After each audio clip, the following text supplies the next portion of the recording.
निर्विचार कैसे हो उसके बारे में आज विचार पेश करूंगा। एक ही प्रश्न है कि मनुष्य आनंद को कैसे खोजे, आत्मा को कैसे खोजे और सत्य को कैसे खोजे। यह सारी खोज का जो माध्यम है वह है निर्विचार होना।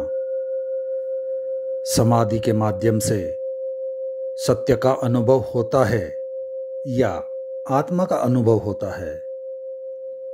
समाधि का अर्थ है सारे विचारों का शून्य हो जाना। ये विचार कैसे शून्य हो, इसके दो रास्ते हैं।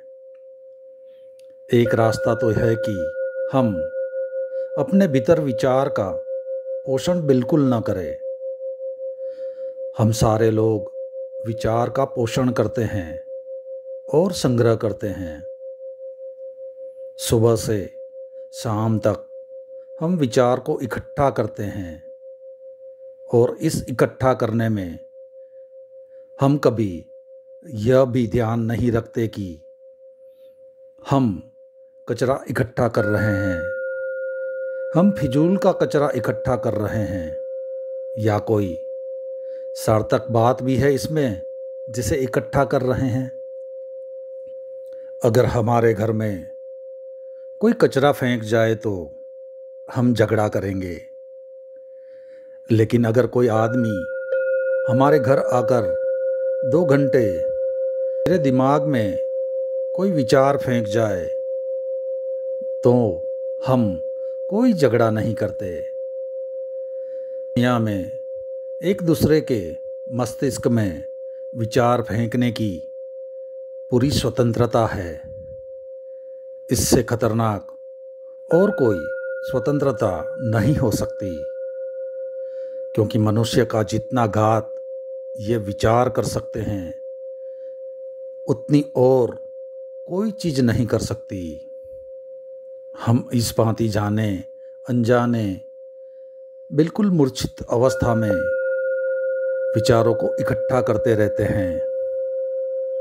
इन विचारों की परत पर और परत पर हमारे भीतर पूरे चेतन और अचेतन मन पर इकट्ठी हो जाती है।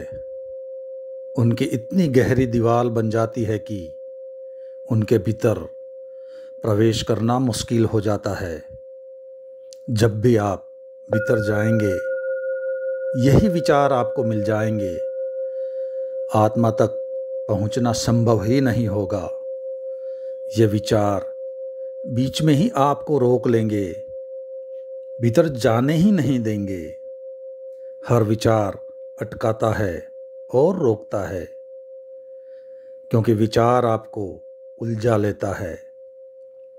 जब भी आप भीतर अपने प्रवेश करेंगे तभी कोई न कोई विचार आपको रोक लेगा।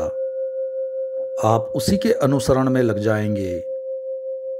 जब तक विचार बीच में रहेंगे तब तक आपको पीछे नहीं जाने देंगे, वे ही वहीं रोक लेंगे। बस आज इतना ही, बाकी अगले अध्याय में।